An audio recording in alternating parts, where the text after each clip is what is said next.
나무 다사 세 번 하겠습니다. 나무 다사 바가와토 아라하토 삼마 삼부다사 나무 다사 바가와토 아라하토 삼마 삼부다사 나무 다사 바가와토 아라하토 삼마 삼부다사. 이번 시간에는 이제까지 했던 수행에 대해서 다시 한번 짚어보는 시간을 갖도록 하겠습니다. 대부분 다 한 번씩 언급했던 내용들입니다. 그런데 이제 또 중요하기 때문에 또 새로 오신 분들도 많기 때문에 수행을 할 때 어떻게 하는 것이 바로 하는 것인가, 거기에 대해서 한 번 더 알아보는 시간을 갖도록 하겠습니다. 가지고 계시죠? 한번 같이 봅시다. 수행 중에 나타나는 현상 다루기. 우리가 지금 하고자 하는 수행은 부처님 당시의 말로 아나빠나 사띠라고 합니다. 아나빠나는 들숨날숨입니다. 사띠는 알아차림입니다. 그래서 들숨날숨에 대한 알아차림. 아나빠나는 여기 해놨죠. 들숨날숨이고 사띠는 알아차림 또는 마음챙김으로 번역이 되고 있습니다. 번역하는 사람에 따라 여러 가지로 번역이 되는데 여기서는 그 번역되는 용어보다 그 알아차림, 사띠라는 것이 어떤 속성을 가지고 있는가 한번 살펴보겠습니다. 알아차림의 특징은 흔들리지 않음, 즉 대상에서 벗어나 떠돌지 않음 해놨습니다. 그러니까 우리 대상은 뭡니까? 들숨날숨이죠. 들숨날숨에서 마음이 벗어나 떠돌지 않음 이렇게 해놨습니다. 자, 혼자서도 할 수 있겠죠. 그러면 들숨날숨을 보다가 생각이 나면 어떻습니까? 들숨날숨을 보고 있습니까? 안 보고 있습니까? 안 보고 있죠. 그러면 잘못하고 있다고 생각하면 됩니다. 그래서 빨리 어떻게 해야 됩니까? 들숨날숨으로 돌아오면 되죠. 어디에서? 코끝과 윗입술 사이에. 여기에 숨이 왔다 갔다 하죠? 거기에 숨을 집중합니다. 자, 그 다음 역할, 대상을 잊지 않고 기억함 또는 혼란스럽지 않음. 들숨날숨을 잊지 않고 기억해야 됩니다. 항상. 그런데 다리가 저린 것을 보면 어떻습니까? 대상이 바뀌었죠? 들숨날숨을 잊더니 잊어버린 겁니다. 기억하고 잊지 않죠? 그러면 지금 대상을 놓쳤다. 수행을 잘못하고 있다. 빨리 대상으로 가야지 하고 어디로 옵니까? 문지기 들어보셨죠? 여기 코끝과 윗입술 사이에 들어오고 나가는 숨에 집중을 합니다. 나타남, 마음과 대상을 보호함 또는 마음이 대상과 마주함. 그래서 대상에서 마음이 떠돌지 않고 대상을 계속 기억하고 있으면 어떻습니까? 계속 대상을 보고 있는 것이죠. 그렇게 나타납니다. 그렇게 하면 수행을 잘하고 있는 것이죠. 가까워 오면 강한 지각과 네 가지 알아차림의 확립. 사념처라고 들어보셨죠? 신수신법. 신수신법 수행을 하면 알아차림을, 이 신수신법 네 가지 수행이 알아차림에 가까운 원인입니다. 그러니까 이 신수신법 네 가지 중에 하나를 해야 알아차림이라고 한다는 것입니다. 다른 것은 알아차림이라고 하지 않습니다. 강한 지각. 지각은 뭡니까? 여러분들이 이 건물이 절이라고 배워봤죠? 부모님이나 스님이나 다른 분들로부터 어릴 때. 그러면 그것을 절이라고 기억해놓고 표시를 해놓습니다. 나중에 다른 곳에 가서 절을 보면 아 이게 절이구나. 아니, 나무를 보고 처음 봤을 때 이 나무라고 배웠으면 나무를 표시하는 것이죠. 정신적으로. 그래서 나중에 나무를 보면 아 이게 나무다. 이렇게 알게 해주는 것, 아는 것. 이것이 지각입니다. 그럼 이건 숨이다. 이렇게 알았죠. 최초에 배웠을 거 아닙니까? 누구로부터? 그럼 숨이라고 아는 거예요. 강하게 이것이 숨이구나. 그렇게 알면은 알아차림을 잘 하는 것이죠. 알아차림에 가까운 원인입니다. 4가지 알아차림의 확립. 몸에 대한 관찰, 느낌에 대한 관찰, 마음에 대한 관찰, 법에 대한 관찰. 이거는 우리가 나중에 시간을 내서 합시다. 주제가 아주 이야기할 게 많아서 우리가 수행을 할 때 이 4가지를 대상으로 합니다. 다른 말로 정신물질입니다. 몸에 대한 관찰은 물질이고 느낌, 마음, 법은 정신입니다. 그런데 잠깐만 한번 언급하고 넘어가면 몸은 그냥 이 몸을 보는 것이 아닙니다. 이것은 그냥 나라는 몸이라고 이렇게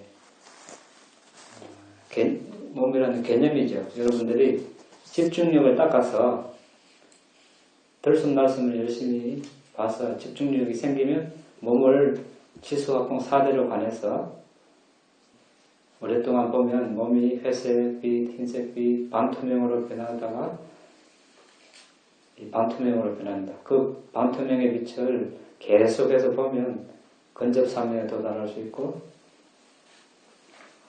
그 반투명의 빛을 더 꿰뚫어 보면 아주 작은 빛 알갱이로 끼어집니다.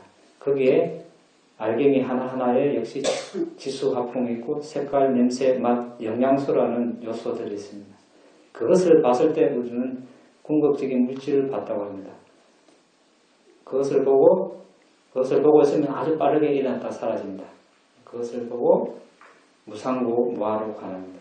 이것을 이제 몸에 대한 관찰이라고 합니다. 아주 빠르게 일어났다 사라지는 것을 보고 무상고 무아로 가나는 그 집중력을 무슨 집중력이라고 합니까? 그때를 찰나삼매라고 합니다. 찰나삼매 들어보셨습니까? 그때의 집중력을 찰나삼매라고 합니다. 아주 빠르게 일어났다 사라지니까 그게 항상 고정불변이 아니죠. 항상 한 것이 아닙니다. 그래서 무상으로 관하죠.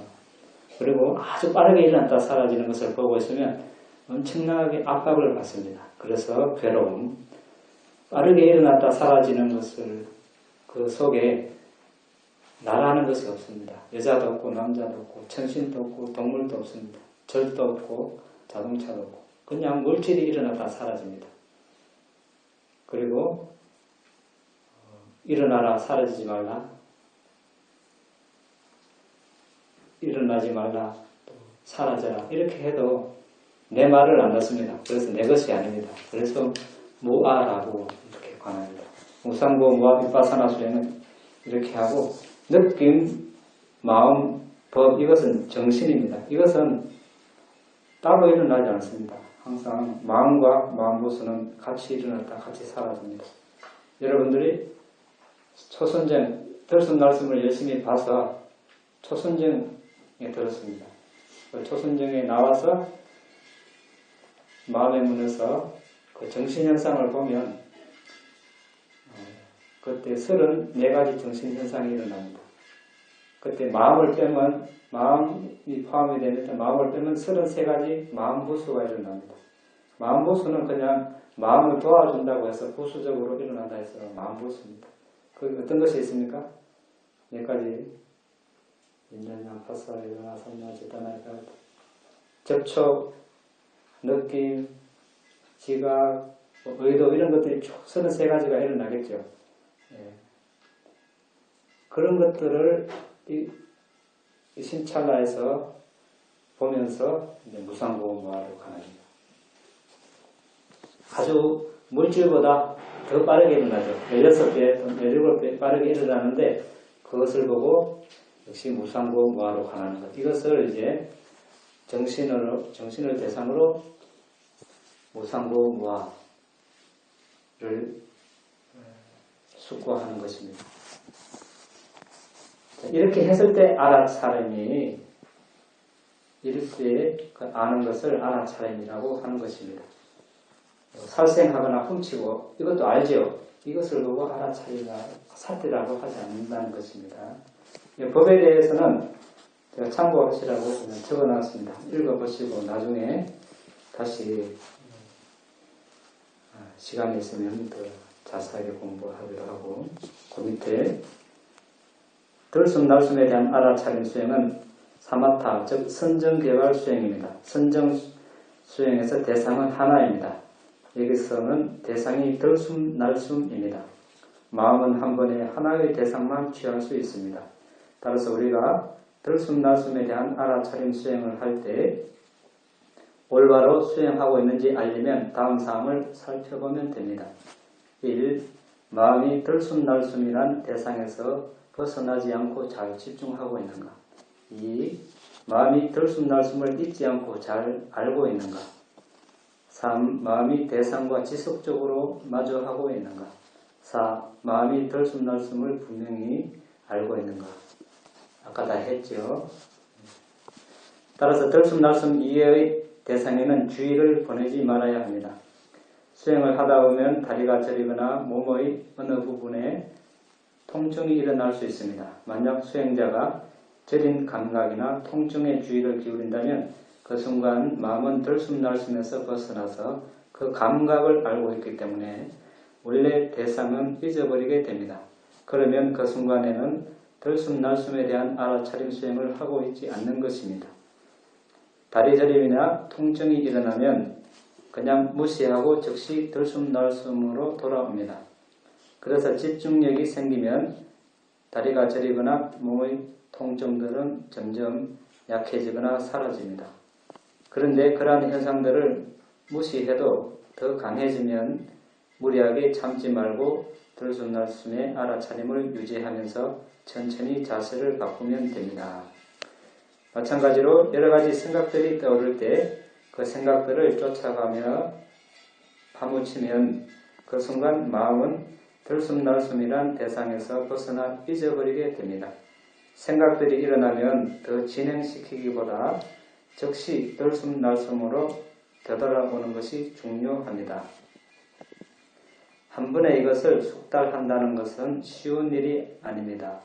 다리 저림이나 통증, 망상들이 일어날 때마다 즉시 들숨날숨으로 돌아오는 훈련을 반복하는 것이 아주 중요합니다. 통증이나 생각들을 분석 조사하는 것은 수행에 도움이 되지 않고 방해만 됩니다. 들숨날숨에 대한 알아차림을 하기 위해서는 마음이 고요해야 합니다.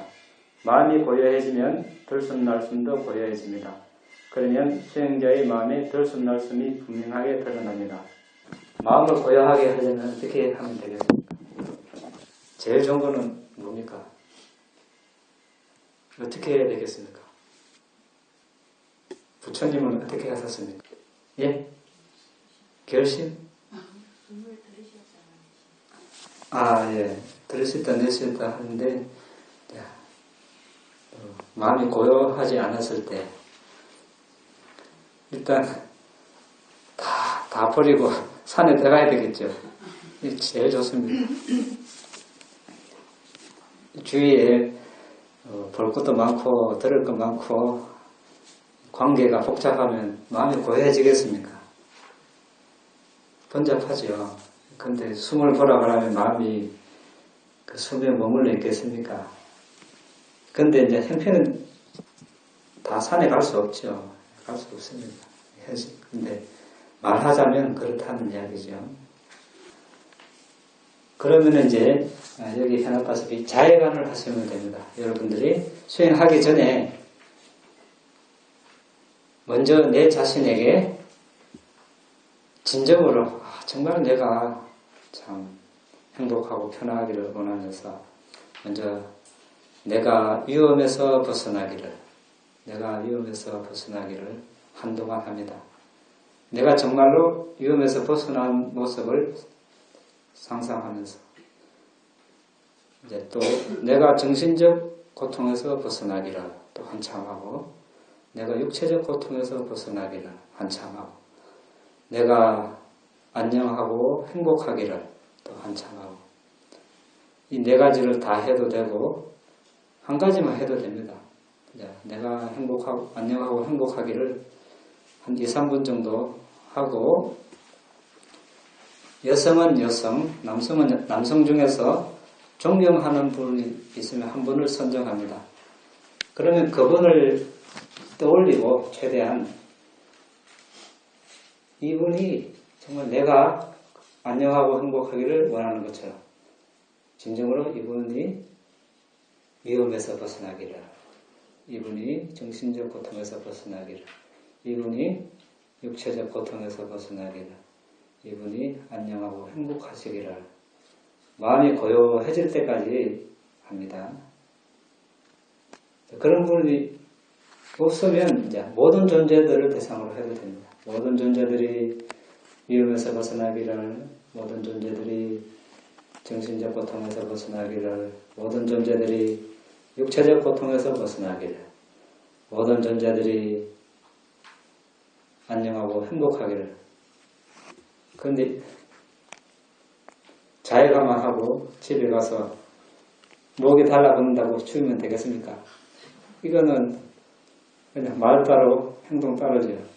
모든 존재들이 안녕하고 행복하기를 해놓고 집에 가가지고 바퀴벌레 죽이고 개미 죽이고 뭐 짐승 잡고 이러면 되겠습니까? 그거는 그래서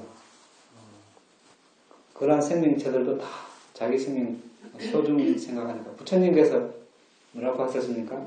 이 세상을 둘러보니 아무리 둘러봐도 자기 위해 더 사랑하는 사람은 아무도 없다고 그랬습니다. 자기를 제일 사랑한다고 그랬거든요. 그러니까 동물도 마찬가지겠죠. 자기 생명 제일 귀하게 얘기하는데 죽이면 안 되겠죠. 죽이지 않고 자해관을 이렇게 하면 마음이 이제 고요해집니다. 그러니까 마음이 고요해질 때까지 하는 겁니다. 마음이 고요해졌으면 들숨 날숨도 고요해지는 겁니다. 그러면 이제 숨을 볼 준비가 된 것입니다. 그때 어디에서 숨을 봅니까?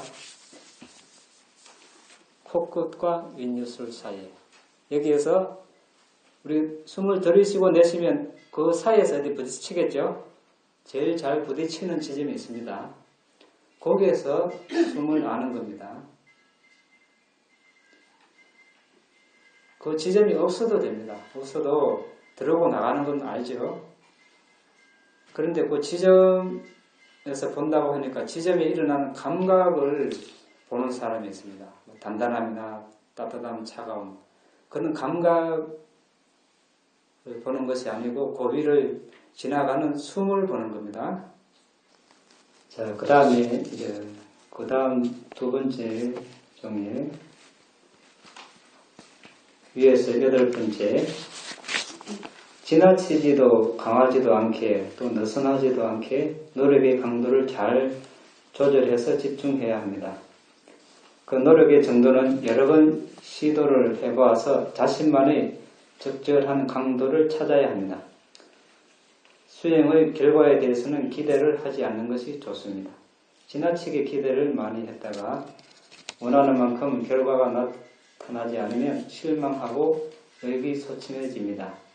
마음은 동요하고 수행에 대한 신심도 떨어집니다.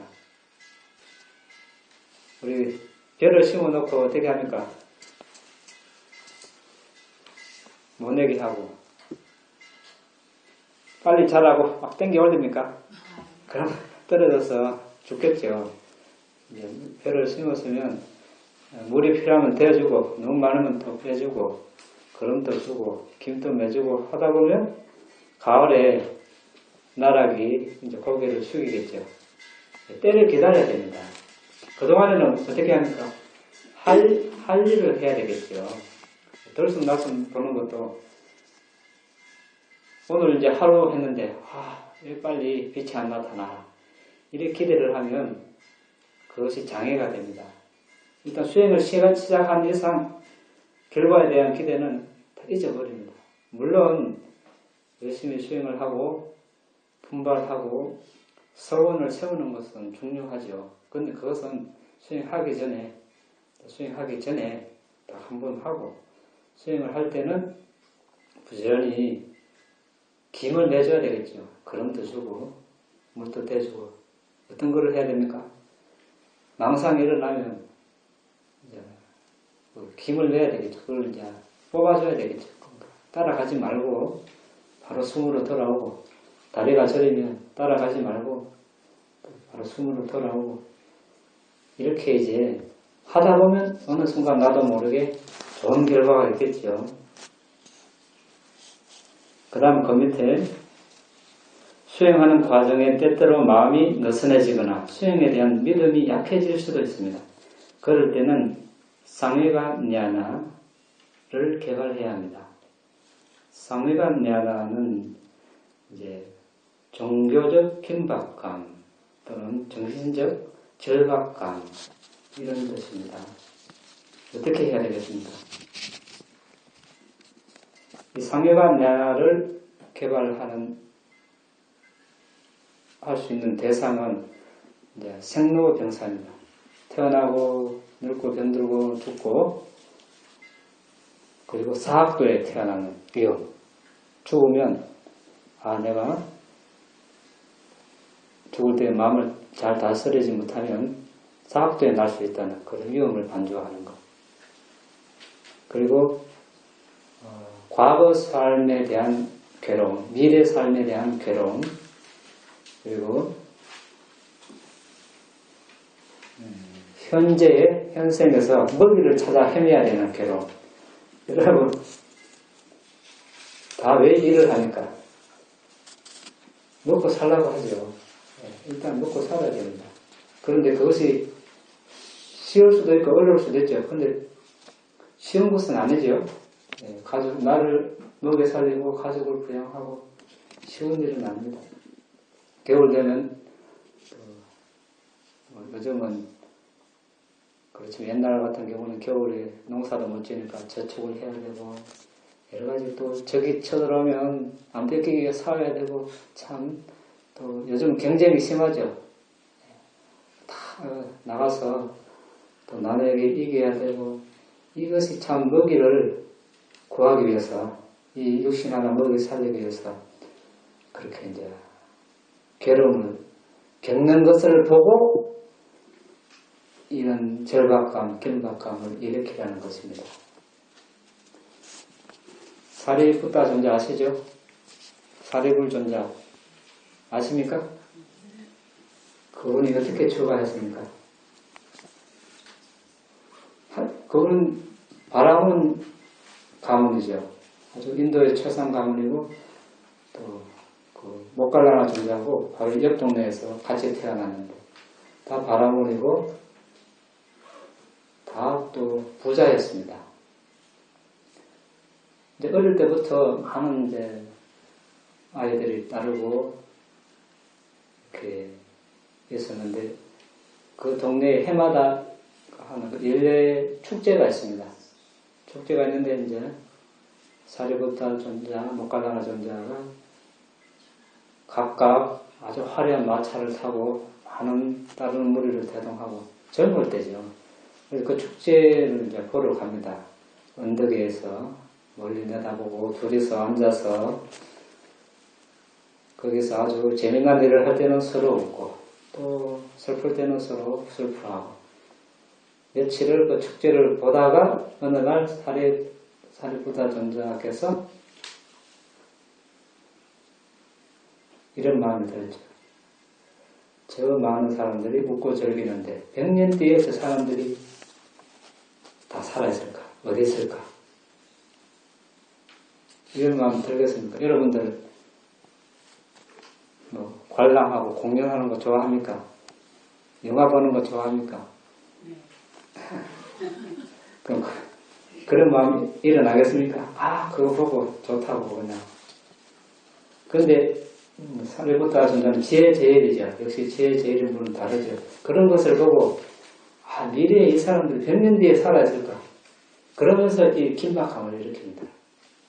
그러니까 마음이 그때 기쁘겠습니까? 아무리 그 좋은 재미난 걸 해도 마음이 이렇게 착잡하게 있으니까 먹걸라나 존자 우리 상수제자 두 분 아닙니까?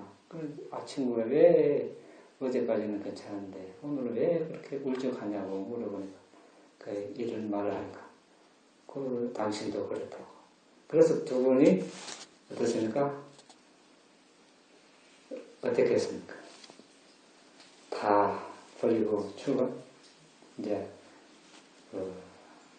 그야말로 우리말로 도를 찾아 나갔었죠. 전국 인도 전역을 떠들고 유명에 가는 사람 다 찾아다닙니다. 다 찾아다니고 결국 못 찾다가 나중에 그 이제 둘이 또 따로 이제 찾아나서면서 나중에 우리가 깨달음을 먼저 얻는 사람이 각자에게 알려주자 이렇게 하고 이제 각자 나서다가 사리부타 존자께서 아사지 존자를 만나죠.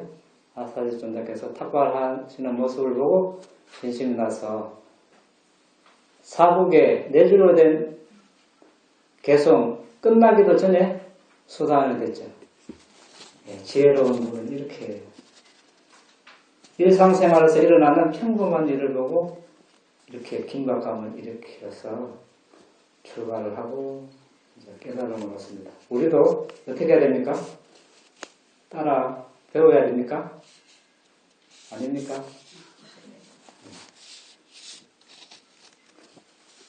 그래서 모든 것이 이 대상이 되겠죠. 모든 것이 긴박감을 일으킬 수 있는, 절박감을 일으킬 수 있는 대상이 됩니다. 자, 그 밑에 한번 봅시다.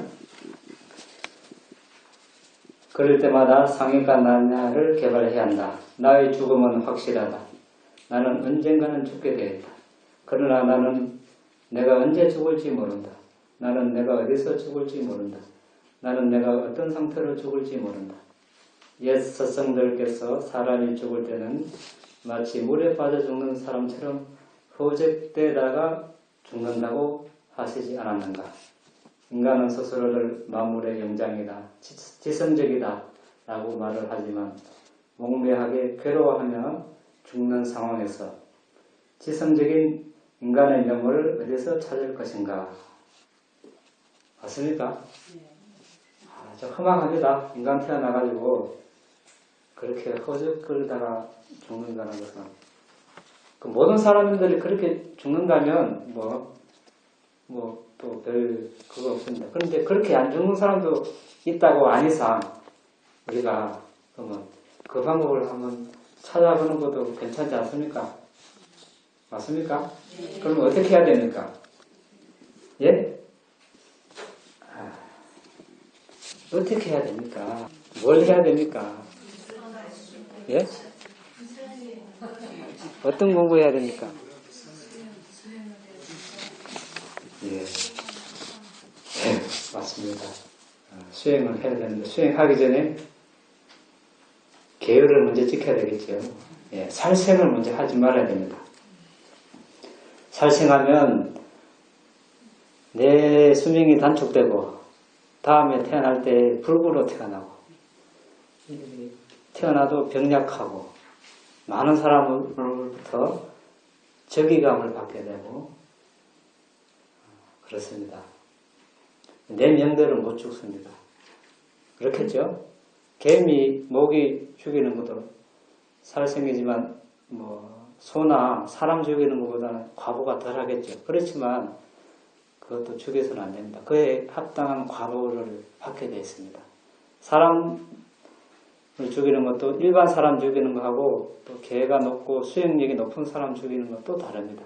아라한을 죽이면 바로 지옥에 갈 수도 있습니다. 그 다음에 또 뭘 해야 됩니까? 훔치지 말아야 되겠죠. 주지 않는 것을 가지지 않아야 됩니다. 부자가 되려면 보시를 많이 하고 훔치지 말아야 됩니다. 그러면 저절로 부유해집니다. 많이 훔치면 아무리 노력해도 사업이 잘 안 되고 음식이나 기타 필수품이 항상 쪼들리게 되어 있습니다. 그리고 물, 불, 바람, 독재자, 재산을 상속받을 가치가 없는 자녀, 도적에 의해서 내 재산이 파괴되지 않습니다. 파괴됩니다. 많이 훔치면. 그렇겠죠. 남의 재산을 잘 보호해주면 그 반대의 결과가 있겠죠. 그 다음에 또 뭐 해야 됩니까? 잘못된 성행위를 하지 말아야 됩니다. 이것들 말하면 역시 다음 생에 악한 과보를 받게 되어 있습니다. 똑바른 성을 못 가지고 태어납니다. 그러니까 양성이나 중성으로 동성연애자로 그리고 이성으로부터 사랑을 받지 못하고 또 사랑하는 사람과 오래 살지 못하고 또 행복하게 잠자고 깨어나지 못하고 또 성질이 또 고약해질 수 있습니다. 그래서 다른 보호받아야 될 그런 사람들을 잘 보호해주면 그 반대의 결과가 있겠죠. 사랑하는 사람과 오래 살고 이성으로부터 사랑받고 아는 사람으로부터 사랑받고 남성이면 남성, 여성이면 여성 바른 성을 가지고 태어나고 그 다음에 이제 거짓말하지 않는 것 선의의 거짓말도 하지 않는 것 거짓말을 많이 하면 어느 장에 이빨이 고르지 않고 시력, 청력이 좋지 않고 알아차림이 둔하고 남이 내 말을 믿어주지 않고 또 내가 한 말이 영향력이 없고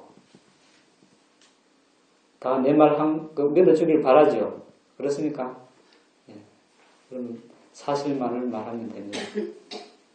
또 시력, 청력이 좋아지려면 사실만을 말하면 됩니다. 자, 이 네 가지는 뭡니까? 1, 2, 3번은 신체적인 행위를 단속하는 것, 4번은 언어적인 행위를 단속하는 것. 이것을 먼저 하고 나서 수행을 해야 됩니다. 5번은 뭡니까? 계율. 정신을 부리하는 양분이나 술을 마시자. 아주 사도. 이거 많이 하면 어떻습니까? 술 많이 먹으면 정신이 온전합니까? 안 합니까? 살생 많이 하겠죠? 아무거나 사람도 막 죽이고 아버지 어머니도 막 죽입니다. 술 먹고 마약 먹고 훔치는 것도 술 마약 먹고 훔치고 잘못된 성행위도 요즘 보면 다 술 마시고 마약 먹고 해서는 안 될 그런 관계를 가지고 남편 있는 사람 여자가 또 다른 남자와 사귀고 아내 있는 남자가 다른 여자와 사귀고 또 보호받아야 될 미성년자 이런 것들은 다 정신이 올바르지 않은 상태에서 일어납니다. 맞습니까? 네. 그래서 이러한 행위들을 하게 되면 다 사학도에 떨어집니다. 사학도에. 위험하죠? 아주 위험합니다. 여러분 남들 한 대로 따라하면 이런 위험에 봉착합니다. 부처님 가르친 대로 따라하면 어떻습니까? 나도 구하고 남도 구해줄 수 있습니다. 여러분들의 행동을 보고 남들이 따라합니다. 그래서 이 5번째는 앞에 4가지를 술 마시고 마약을 먹으면 앞에 4가지를 막 이렇게 깨는 그런 요인을 줍니다. 그래서 술 한 모금 더 마셔야 됩니까? 안 마셔야 됩니까? 한 모금 더 마시면 안 되겠죠? 한 모금 더 마시면 안 됩니다. 그러면 어떻게 사람 사귀는가? 사회생활 하는데 그래도 다 살아갑니다. 술 마시라고 하는데 다른 직업 찾는 게 낫습니다. 그래도 살아갈 방도가 다 있고 술 마시면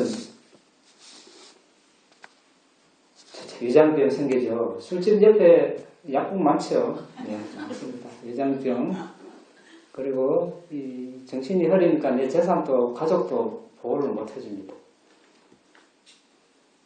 그리고 또 다음 생에 정신 이상자로 태어납니다. 근데 이번 생에 이미 정신 이상이 됩니다. 술을 많이 마시면. 술 마실 사람 어디 정신 이상인 사람, 정신 정상인 사람 봤습니까? 이미 이번 생에 정신 이상이 됩니다. 그래서 그리고 여러분들이 우리 인간은 지성적이라고 하는데 지성적인 사람이 술에 기대서 되겠습니까? 괴로우니까 즐기려고 마십니까? 괴로우니까 마십니까? 어쨌든 간에 마시는 자체가 좀 이 현실이 별로 불만족스러우니까 마시겠죠. 여러분이 진정으로 지성적이라고 생각한다면 술을 마시면 안 되겠죠. 마시면 안 됩니다. 한 잔이 두 잔 되고 넉 잔, 10잔 이렇게 됩니다.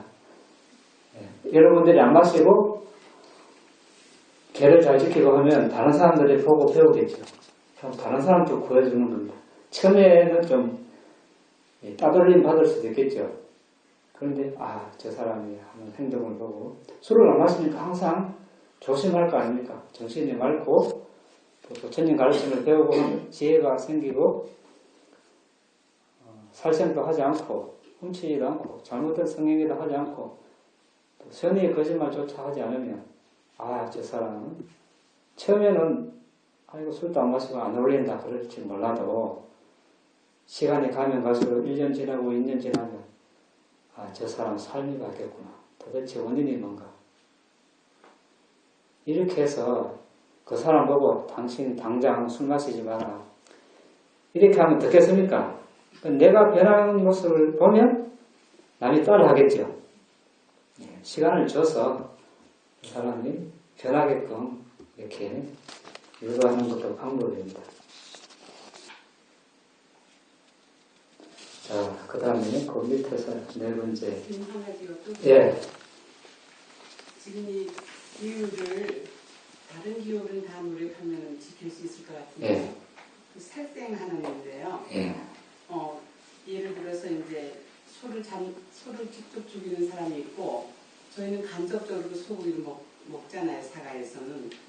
그럼 이제 죄를 받는 그게 좀 달라지긴 하겠는데요. 직접 죽이는 사람이 더 과한 걸 받고 먹는 사람들은 덜한 걸 받을 것 같긴 한데 그럼 저희가 그걸 아주 안 먹을 수는 없으면 저희도 죄 짓는 건가요? 이제 살생은 직접 하는 게 아니죠. 예. 살생이 성립되려면 일단 대상이 살아있는 생명체 그리고 가해자가 그 대상이 살아있다고 지각 알고 있는 것 그리고 가해자가 죽이려는 의도가 있어야 되고 그리고 노력을 해야 되고 실제 그 대상의 생명 기능이 그러니까 죽어야 되는 것 이렇게 5개가 성립이 되어야 살생입니다.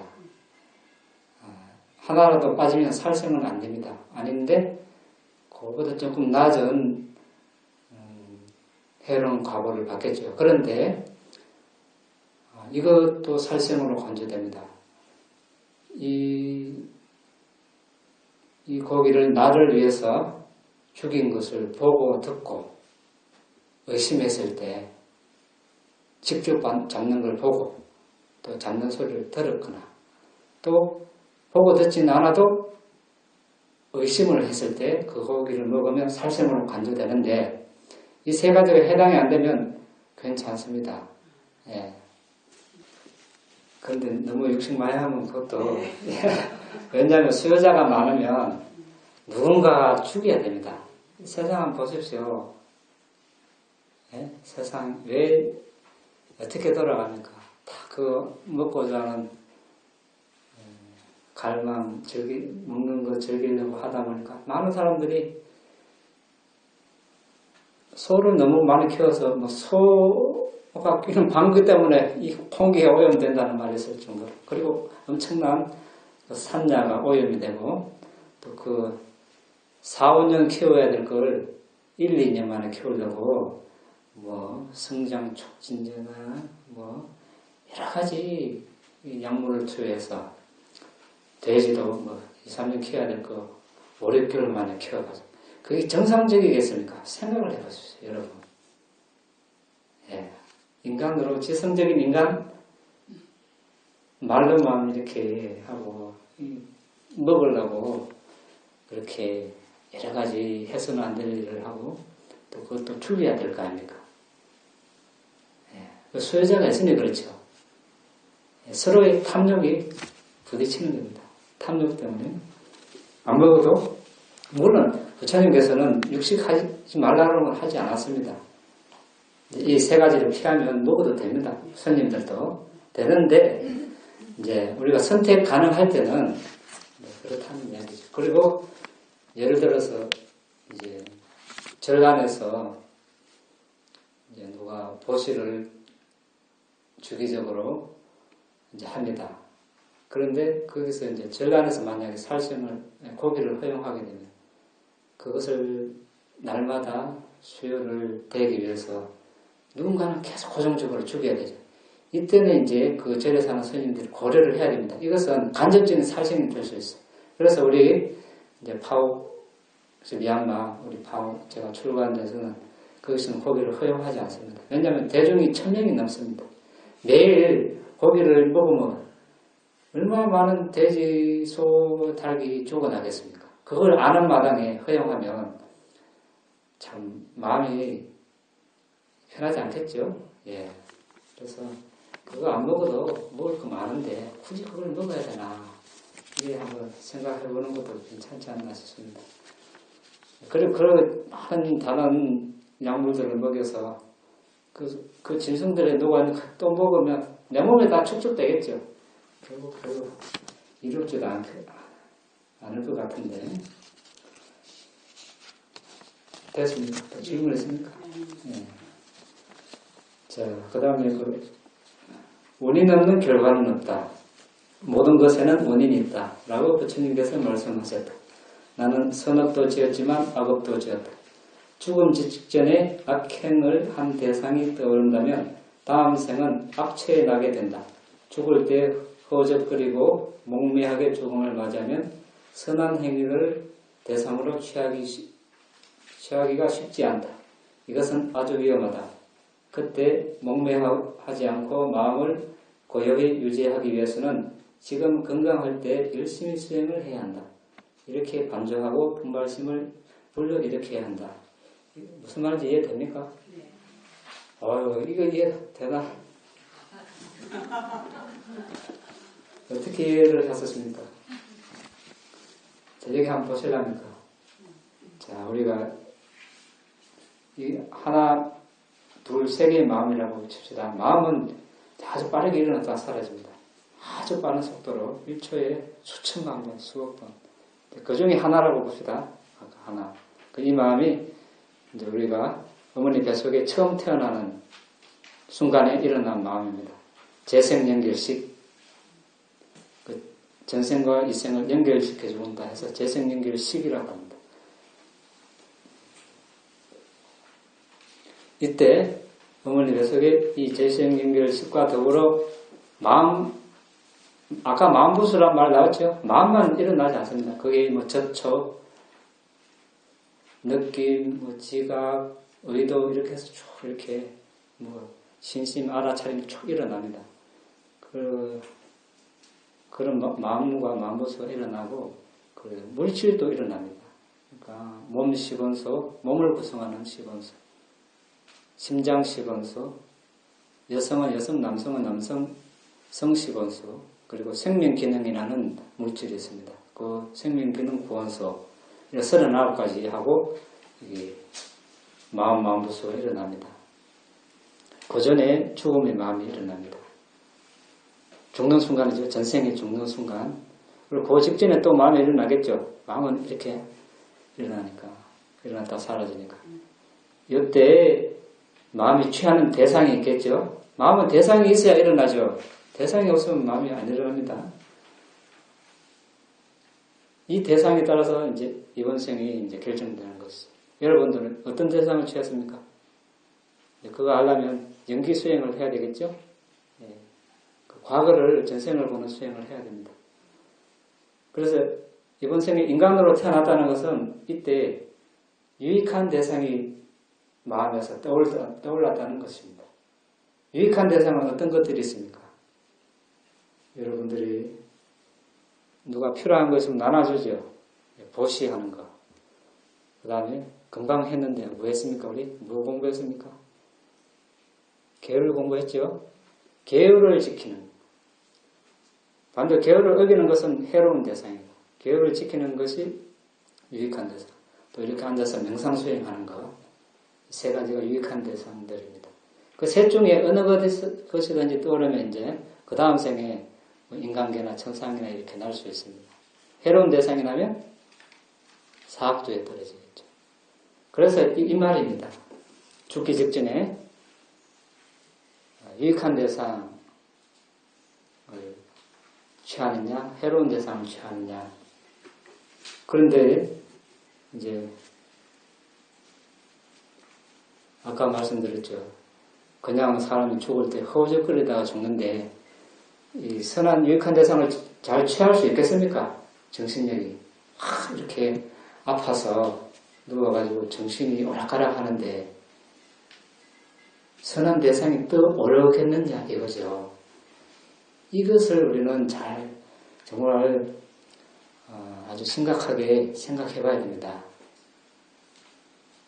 우리의 남은 삶을 어떻게 보낼 것인가. 그때 정신을 차린다는 것은 쉽지 않은 일입니다. 아무나 그렇게 할 수 있는 것이 아닙니다. 평소에 그냥 할 거 다 하고 즐길 거 다 즐기다가 죽기 전에 그냥 정신 차리면 되지. 이렇게 하면 되겠지만 물에 빠져 죽는 사람처럼 죽는다는데 그게 되겠습니까? 안 되죠. 아주 위험합니다. 그래서 지금 우리가 여기 앉아 있는 거 아닙니까? 그렇죠? 이렇게 앉아서 열심히 숨을 보면 그 숨이 죽기 직전 대상이면 아주 좋겠죠. 아니면 또 밝은 빛의 대상이면 더 좋습니다. 은사스님, 파우컨 스님께서 미국에서 그 수행 지도를 하실 때 미국에서도 많은 수행자들이 와서 수행을 하는데 그 한 미국 수행자가 수행을 잘해가지고 전생을 보는 단계에 갔어요. 죽기 직전에 그 대상이 그때는 아마 중국인지 한국인지 모르겠답니다. 어쨌든 절에 일을 도와주는 거사였는데 그때 스님들을 한 일을 도와주면서 뒤에서 들숨날숨을 봤다는 거예요. 그것이 떠올랐어요. 그것이 죽기 직전에 대상이 돼서 그 다음 이번 생에 그 남자로 미국에 태어나서 지금 수행을 아주 잘했습니다. 그래서 여러분들이 죽기 이제 마지막 침상에 누웠을 때 열심히 숨 보시면 됩니다. 숨 보는데 지금 살아있을 때 건강할 때 잘 됩니까? 잘 안 되죠. 근데 그때라고 잘 되겠습니까? 더 힘들지. 건강할 때도 안 되는데 그러니까 어떻게 해야 되겠습니까? 마음을 다잡고 결심을 하고 매일매일 잊지 않고 조금이라도 5분이라도 10분이라도 하면 좋겠죠. 그것이 여러분 재산이 되겠죠. 이 몸도 못 가져가는 마당에 집을 끌어안고 가겠습니까? 자동차 끌어안고 갑니까? 그 수행한 업력, 보시한 업력, 계율 지킨 업력, 살생도 많이 했죠. 그것도 따라오면 어떻게 했습니까? 따라와야지. 우리가 부처님 가르치면 모를 때는 누구나 다 악업을 짓습니다. 예외였습니다. 근데 안 이상 안 하려고 노력해야 되겠죠. 부처님도 이것은 피해갈 수 없습니다. 과거 불선업으로 오랜 역급 전에 그 부처님이 어느 이제 가정에 태어났는데 그 대화다따라고 혹시 아십니까? 부처님 살해하려고 바위도 굴러내리고 코끼리 술 먹여가지고 부처님 탁발 오시는데 돌진하게 하고 또 활 쏘는 사람 보내가 죽이려고 하고 그 악한 과거죠. 부처님이 됐는데 그런 과거가 나타. 원인이 뭡니까? 그 대화다다는 사람하고 오래전에 배다른 형제로 같이 살았어요. 한 가정이. 그런데 부모님이 돌아가시고 많은 재산을 물려줬어요. 이제 부처님 전신은 형이었고 대화다다는 동생이고. 근데 그때만 해도 부처님 전신이 욕심이 많았어요. 그때는 이제 아직 범부니까 그 재산을 혼자 다 차지하려고 동생을 산으로 유인해서 돌로 쳐서 죽었어요. 그 과거로 이 둘은 만날 때마다 대화다다라는 사람이 부처님을 공격하는 겁니다. 그리고 어느 또 전생 중간에 대화다다는 바라문으로 태어났고 부처님 전신은 그때 원숭이 왕으로 태어났습니다. 이 대화다다 전신이 이제 산을 가다가 길을 잃어버려서 헤매다가 아주 그 낭떠러지에 떨어져서 이제 꼼짝달싹 못하고 있는데 이 원숭이가 봤습니다. 그래서 이 원숭이는 그래도 원숭이지만 바라면을 잡고 있는 보디사타 아닙니까? 보살. 그래서 살려줘야 되겠다. 그럼 끄집어내야 되는데 바로 하기는 힘들고 먼저 연습을 했습니다. 이런 선풍기만한 돌을 들고 옆에 끼고 이렇게 걷는 연습을 이렇게. 그리고 이제 연습하고 이제 그 사람을 이제 끈져 올렸어요. 그리고 이제 올리니까 피곤하겠죠. 그 피곤해가 그 사람 무릎 밑에 잠들었습니다. 그런데 이 사람이 배가 고파서 잡아먹으려고 이제 악업이 물어있는 거죠. 돌을 들고 머리를 쳤어요. 근데 완전히 죽지는 않고 머리가 깨지고 이제 피를 흘리면서 도망갔습니다. 나무 위로. 그러면서도 이제 이 사람 길을 알려주기 위해서 저쪽으로 이쪽으로 가면 이제 마을로 가는 길입니다. 이렇게 알려준 거예요. 그래도 화를 내지 않고 인욕 바라미를 그렇게 산 겁니다. 부처님도 그런 과거가 많습니다. 또 뭐 한때 어촌을 살았는데 다 그때는 이제 시족이죠. 다 집성촌 이래가지고 이 친족들이 다 고기 잡고 이제 고기 먹을 따는데 부처님은 직접 먹을 안 땄는데 그것을 보고 아주 즐겼습니다. 기쁜 마음으로 일어났어요. 그래서 그것이 또 과거가 돼서 마지막 부처님 됐는데도 불구하고 항상 두통이 일어나고. 그리고 마지막 생에서도 그 대화다다라는 사람이 아까처럼 돌을 굴려서 죽이려고 하고, 그러니까 이제 그때 마침 반대편에서 큰 바위가 흘러내려와서 이제 맞부딪혀서 다행히 부처님은 이제 화를 면했지만 파편이 튀어가지고 이제 발가락에 튀어서 피를 흘렸죠. 그리고 또 뭐 코끼리한테 술을 몇 말 먹여서 돌진하게 하고 궁수를 시켜서 죽이려고 하고 다 실패했죠. 부처님은 왜냐하면 다른 존재에 의해서 죽임을 당하지 않습니다. 부처님은 부처님의 바람에 의해서. 이런 마당에 우리는 어떻겠습니까? 뭐 말할 것도 없겠죠. 그러니까 언제 어디서 그런 과보가 무르익어서 다가올지 모릅니다. 세상에 많이 보죠. 여러 가지 일이 납니다. 또 이해가 잘 안 되는 일. 다 과거에 자신의 어떤 그 행위의 결과라고 보면 되겠습니다. 그래서 누구 원망해야 됩니까? 그냥 있는 그대로 받아들여야 되겠죠. 그래야 그것이 조금씩 약해지겠죠. 그것을 반응하고 똑같이 대하면 빚은 계속 연장되는 거죠. 반응하지 않고 그냥 받아들이면 빚이 조금씩 줄어들겠죠. 요거 한번 읽어보고 마치겠습니다. 여기 두 번째 두 장에 있는 거. 오늘 나눈 거예요? 네, 두 장에 있는 거 그냥.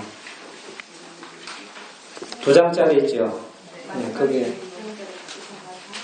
위에서 3분의 1 지점에 경전에서 말씀하신 삼매의 중요성. 여러분들이 왜 들숨 말씀을 해서 삼매를 닦아야 되는가? 왜 중요한가? 부처님께서 하신 말씀을 읽어보겠습니다.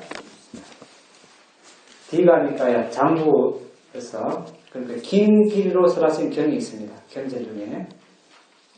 그리고 중간 길이로 설하신 경, 맞지마니까에 비구들이여 그러면 바른 삼매가 무엇인가?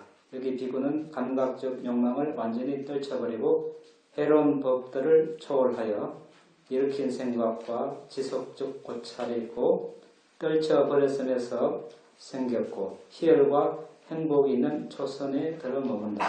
희열과 행복이 있는 이선정에 머문다. 행복이 있는 삼선정에 머문다. 즐겁지도 괴롭지도 않는 평정과 알아차림이 성성한 사선정에 머문다. 그 다음에 상류다니까야. 이것은 주제별로 묶은 경입니다. 그러니까 수행 주제별로 이제 정리해 놓은 경입니다. 겐지제방처럼 사선정을 닦고 개발한 비구는 니빠나로 마음을 기울인다. 그러니까 선정을 닦으면 자연스럽게 니빠나로 마음을 기울인다는 것이죠. 그 다음에 상류다니까야 가사빠여 가섭존자죠. 5가지 유해한 것이 정법을 혼탁하게 하고 사라지게 한다. 무엇이 5가지인가? 비구, 비구니, 청신사, 청신녀들이 서성, 법, 성가, 학습, 계목, 삼매를 존경하지 않고 순종하지 않으며 머문다. 이러한 5가지 유해한 현상이 나타나면 정법을 혼란하게 하고 사라지게 한다. 역시 상류다니까야. 그러면 비구들이여 조건 지어지 않은 법으로 인도하는 길은 무엇인가? 사마타와 위파사나, 지관 수행이다. 이것을 일컬어 조건 지어지 않는 법으로 인도하는 길이라 한다. 역시 상류다니까야. 주제별로 묶은 경. 비구들이여 삼매를 닦아라. 삼매에 든 비구는 법을 있는 그대로 안다. 많이 들어봤죠? 아닙니까? 오늘 오신 분들은 안 들어봤죠? 여기서 법은 사성제입니다. 그럼 어떻게, 사성제가 뭡니까? 고실멸도죠. 고성제, 집성제, 묘성제, 도성제. 부처님께서 비구들이여 그대와 나는 이 사성제를 통찰하지 못했기 때문에 시작을 알 수 없는, 시작이 알려지지 않은 윤회를 해왔다. 그래서 윤회를 끊으려면 사성제를 통찰해야 되죠. 그러면 사성제를 통찰하려면 법을 삼매를 닦아야 되겠죠. 네, 그 말씀입니다. 맞지마니까야 중간 길이로 설하신 경. 사리부타여 비구는 다음과 같이 숙고해야 한다. 나는 사마타와 위파사나를 개발했는가? 비구가 반조하여 나는 사마타와 위파사나를 개발하지 않았다라고 알면 그는 사마타와 위파사나를 개발하도록 노력해야 한다. 사리부타여 비구가 반조하여 나는 사마타와 위파사나를 개발했다라고 안다면 그 비구는 기쁘게 행복하게 밤낮으로 유익한 법들을 닦으며 머물 수 있다. 역시 맞지마니까야 중간 길이로 설하신 경에서 비구들이여 비구가 내가 모든 번뇌가 다하여 아무 번뇌 없는 마음의 해탈과 지혜를 통한 해탈을 지금 여기에서 스스로 곧바로 아는 지혜를 실현하고 갖추어 머물기를 원한다면 그는 기회를 갖추고 안으로 사마타에 전념하며 선정을 등한시하지 않고 통찰지를 갖추어 빈집에 머물러야 한다. 안구따라니까야. 이것은 숫자별로 엮은 경입니다. 하나, 둘, 셋, 넷 이런 식으로. 삼매를 완성하지 않고 지혜를 완성한다는 것은 불가능하다. 그 다음에 안구따라니까요. 삼매를 완성하지 않고 족쇄를 떨쳐버린다는 것은 가능하지 않다. 족쇄가 뭡니까? 여기서 번뇌겠죠. 예, 탐욕하고 성냄, 어리석고 질투, 인색, 자만. 그러니까 삼매가 없으면 이런 것들을 떨칠 수가 없다는 것이죠. 그리고 이러한 족쇄를 떨쳐버리지 않고 니빠나 열반을 실현한다는 것은 불가능하다. 맞습니까? 그 다음에 아무것도 따라니까요. 삼매를 갖춘 사람에게는 내가 법을 있는 그대로 볼 수 있기를 이라는 발언을 할 필요가 없다. 바른 삼매를 갖춘 사람이 법을 있는 그대로 본다는 것은 순리에 따른 자연스러운 과정이다. 맞습니까? 네. 아까 제가 물질 식별하는 거 잠깐 설명드렸죠. 삼매를 닦으면 어렵지 않게 이 몸을 4대를 관할 수 있습니다. 그래서 4대 12가지 특성을 이렇게 관하다 보면 빗덩어리를 대면 그 빗덩어리를 더 꿰뚫어 보면 끼어지고 빛알갱이 하나하나에서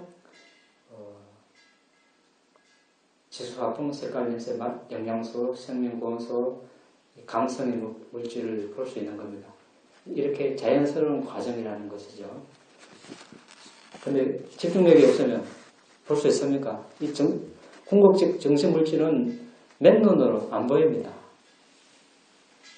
우리 맨눈으로 뭐 세포나 미생물을 볼 수 있습니까? 없죠. 그래서 의학자나 과학자들은 현미경을 사용합니다. 이 삼매가 여기서는 현미경에 해당이 됩니다. 그래서 삼매라는 현미경이 있어야 궁극적 정신물질을 볼 수 있는 것이죠. 그 다음에 아무것도 따라니까요. 비구들이여 감각기능을 단속하지 못할 때 감각기능을 단속하지 못하는 자에게 계행은 조건을 상실해버린다. 그렇죠. 즐길 거 다 즐기고 보고 싶은 거 이렇게 과하게 듣고 싶은 거 냄새 맡고 싶은 거 맛있는 거 감촉 좋은 거 이거 다 즐기다 보면 계를 못 지킵니다. 또 그것을 즐기기 위해서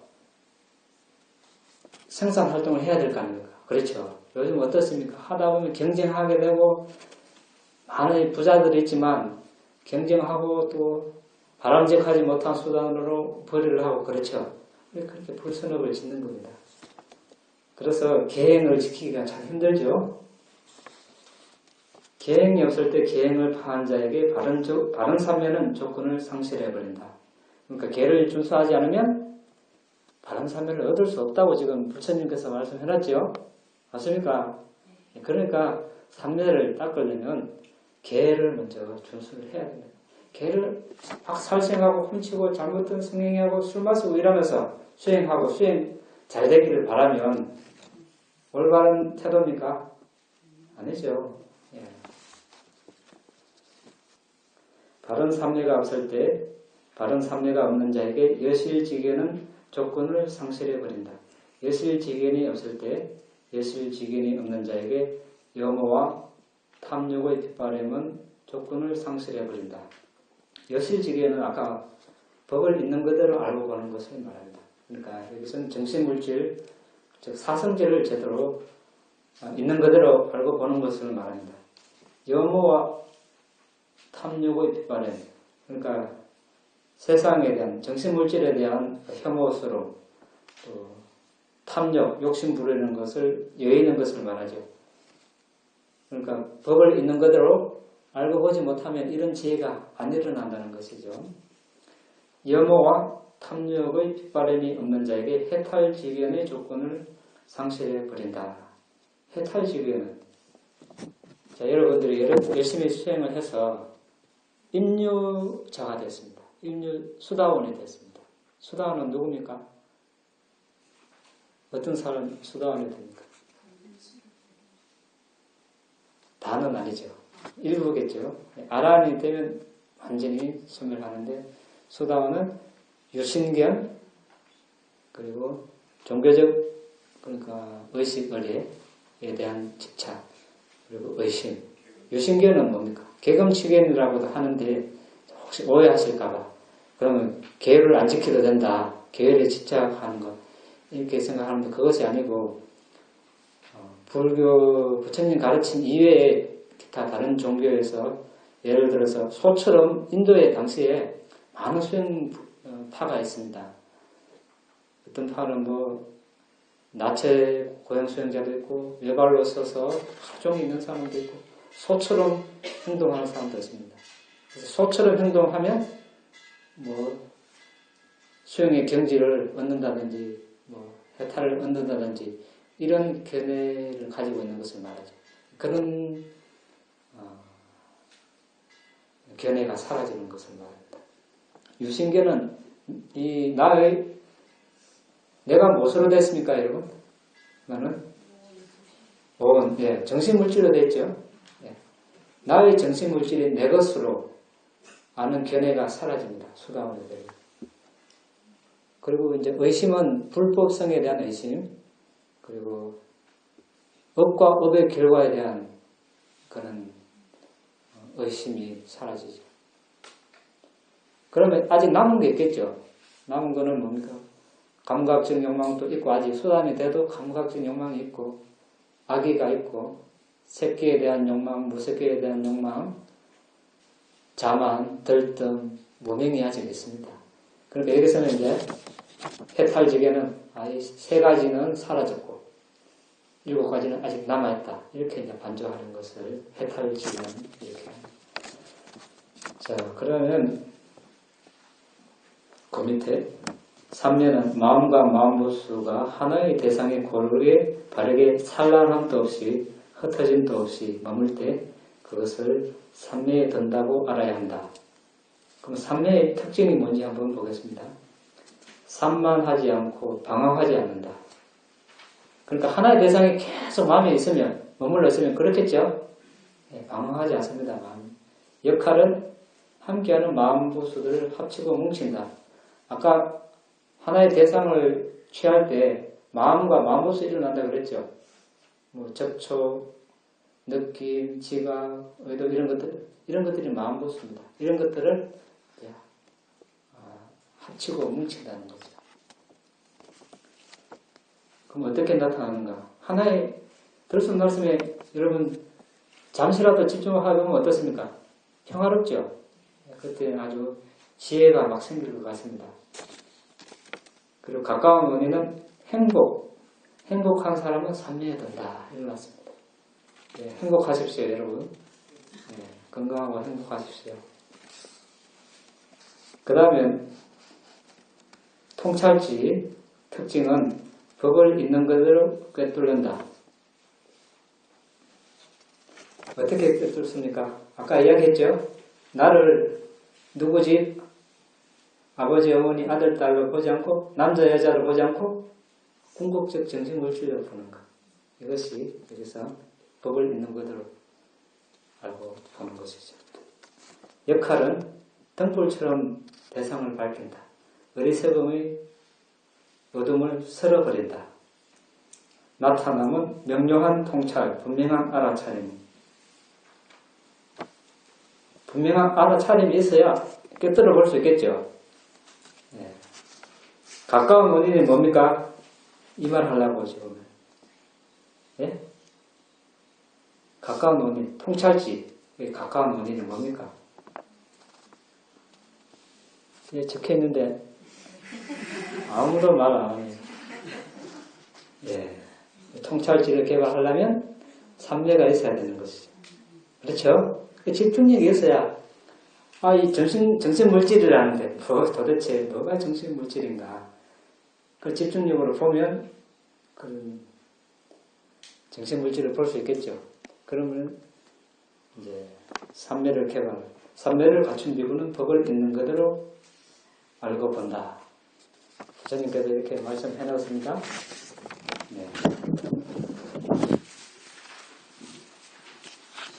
이제 삼매와 성정의 개념의 차이가 있나? 삼매와 선정. 삼매는 그냥 사마디의 그냥 음력이죠. 빠르대요. 사마디. 사마디가 결국 그 선정입니다.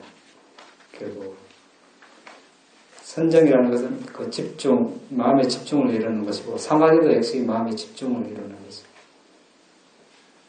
개념의 차이는 없나? 사마디는 빠르고, 선정은 이제 번역한 그런 뜻이죠. 빨리, 그러니까 부처님 당시에 쓰던, 민중들이 쓰던 언어, 빨리, 인도말이라고 보면 되죠. 그다음 요즘은 사라졌지만, 그 선정은 이제, 빨리로 원래는 그 자나라고 했어요. 자나. 그 요가에도 그런 용어가 나오는데 마지막 단계에 자나를 중국에서 선이라고. 네, 자나를 이제 선이라고. 한문으로는 네. 선이라고 하겠습니다. 참선할 때 선선. 네.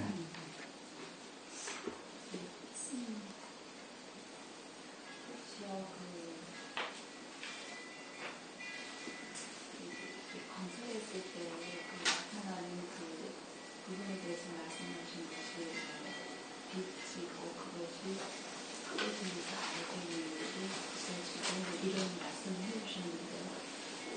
그런 것들이 혹시 지금 현대 과학에서 얘기하는 입자들 그런 것들을 장자 행동이라든지 이런 것들도 관찰되어지는 그런 것과는 유사하다라고는 할 수 있는데, 이제 스승님께서는 꼭 같다라고는 말할 수 없다. 이렇게 언급을 해주셨습니다. 꼭 같은 것은 아니다. 비슷할 수는 있겠지만, 예.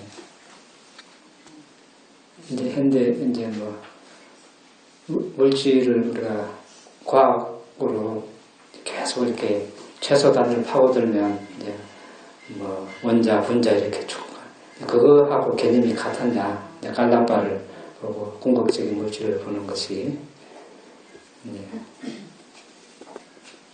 아주 흡사하긴 합니다. 보는 과정이. 근데 꼭 같다라고는 말씀하지 않으셨습니다. 또 있습니까? 자, 이제 일단 여러분들이 이번 생에 몇 살까지 살지는 모르겠습니다. 근데 100살까지 칩시다. 그럼 지금 30, 40, 50, 60, 70 좋습니다. 그런데 이 순간 이제 부처님의 가르침 중에서 들숨날숨이라는 주제를 이제 딱 정했습니다. 마음으로. 그러면은 이제 다른 것은 잊어버려야 됩니다. 이것이 어떻게 돼야 됩니까? 나의 가장 친한 친구, 가장 소중한 존재, 가장 우선순위가 돼야 됩니다. 앉아서는 이거 하고, 걸어 다닐 때는 딴 거 보고, 딴 수행하고, 물론 이제 일을 할 때는 해야 되겠죠. 운전하고, 또 위험한 일을 할 때는 거기에 집중해야 됩니다. 안 그러면 사고가 나니까. 그런데 이제 천천히 걷는다든지, 대중교통을 이용할 때는 여유가 있으니까 계속 숨을 봐야 됩니다. 서 있고, 앉아 있고, 걸어 다니고, 누워 있고, 하루 종일 그렇게 하고, 내일 또 하고, 설사 이번 생이 안 되더라도 내 생명이 다하는 순간까지 하겠다. 이런 굳은 결심이 필요합니다. 더 빨리 하고 싶다 그러면 다 내려놓고 어디 조용한 데 들어가는 게 최상입니다. 근데 그렇게 못할 상황이면 이제 할 수 있는 만큼 최선을 다해서 해야 된다는 뜻이 되겠죠. 그렇게 하기 위해서는 이제 4가지 자세에서 항상 호흡에 마음을 기울일 필요가 있습니다. 자, 여기서 이제 예를 들어서 걷기를 합니다. 한 약 10m 정도 확보를 합니다. 그러면 걷기 전에 이제 저 끝까지 갈 때까지 내가 망상 없이 숨만 보겠다 결심을 합니다. 한 걸음, 두 걸음 끝까지 가면 다행이겠지만 몇 걸음 안 가서 생각이 들겠죠. 그래도 계속 노력하고 끝까지 갑니다. 가서 바로 돌지 말고 딱 멈춥니다. 멈춰서 내가 지금 대상을 바로 취하고 한번 점검을 해보는 거죠. 계속 숨을 보고 있다면 점검할 필요도 없겠죠. 그냥. 근데 이제 멈추고 돌도 하다 보면 막 다른 세상이 떠오를 수 있어요. 그때 딱 멈춰서 다시 대상에 마음을 두고 천천히 돌고 또 천천히 걸어오겠죠. 일찍 와서 또 멈춰서 지금 대상을 바로 보고 있는가 또 확인을 하고 이렇게 해서 천천히 왔다 갔다 할 수 있는 만큼 그렇게 하는 겁니다. 그렇게 했을 때 그것이 이제 습관이 되겠죠. 내 삶에서 이제 습관이 됩니다. 그러면 이제 좌선할 시간이 기회가 주어서 좌선을 하면 그것이 그대로 연결되겠죠. 딱 좌선할 때만 하고 다 잊어보고 별로 도움 안 되는 일을 하고 아니면 또 다른 또 수행 주제를 챙기면 이 집중력이 붙지 않습니다. 특히 이제 가정생활, 직장생활 다 하시는 분들은 더 시간 내기 힘들겠죠. 그 와중에 또 수행 시간 또 나눠서 하면 이거 했다 저거 했다 하면 그야말로 진전이 별로 없습니다. 그래서 비파사나 수행을 하려면 아까 부처님 말씀해놨죠. 삼매를 먼저 닦아야 됩니다. 계율을 지키고 삼매를 닦고 나서 그때 이제 정신물질을 대상으로 비파사나 수행, 무상고 모함을 이제 관하는 거죠. 그 전까지는 비파사나 접어놓고 그 집중력을 먼저 닦아야 됩니다. 제가 한번 보여드릴게요. 이렇게 이제 서서 눈을 감고 호흡을 봅니다. 그래서 이제 어느 정도 자리를 잡으면 천천히 이렇게 그때 이 발의 움직임을 보는 것이 아니고 계속 여기에 마음이 있어야 됩니다. 눈은 이제 이때 방향을 피하기 위해서 약간만 하면 돼요. 여기 나왔으면 바로 털지 말고 잠시 여기서 숨을 좀 더 보고 돌면서도 돌 때 또 잊어버립니다. 잊어버리기 쉬워졌어요. 그때도 천천히 숨을 보면서 보다가 한번 보는 과정을 봐서 내가 숨을 잊어버린다. 그러면 저기서 저기까지 갈 때까지 내가 숨을 놓치지 않고 계속 보겠다. 또 다짐을 하는 거죠. 그러면서 다리 움직임 때문에 많이 뺏길 수 있어요. 할 수 없습니다. 이게 동작이 강하기 때문에. 그래도 할 수 있는 만큼 한다는 겁니다. 네. 또 멈춰서 숨을 계속 보고 있었으면 계속 보면 되고 잊어버렸으면 아 내가 잊어버렸구나 라고 이제 다시 돌아서 또 저기까지 갈 때까지 잊지 않고 가겠다. 그래서 할 수 있는 만큼 10분, 1시간, 2시간 하루 종일 해도 됩니다. 그렇게. 이렇게 여럿이 할 때는 줄 서서 따라가야 되게. 그렇게 하면 이제 다른 사람 속도에 맞춰야 되니까 그게 괜히 그 방해될 수 있거든요. 네. 그러니까 이렇게 했으면 그냥 일렬로 서가지고 행대로 조까지 뭐 5m가 되면 5m, 10m가 되면 10m까지 해서 각자 왔다 갔다. 각자 그런 속도를 자기 속도에 맞춰야 돼요. 안 그러면 이게 괜히 좀 머리가 혼란스러워질 수 있습니다. 네, 그게 좋습니다. 따라 하십시오. 부처님 서신 언어로 먼저 하고 빨리로 한글로 하겠습니다. 이다메 분양 아사와 카야 아항 호뚜 이다메 분양 니빠나사 빠짜요 호뚜 마마 분야바강 사바사타낭 바제미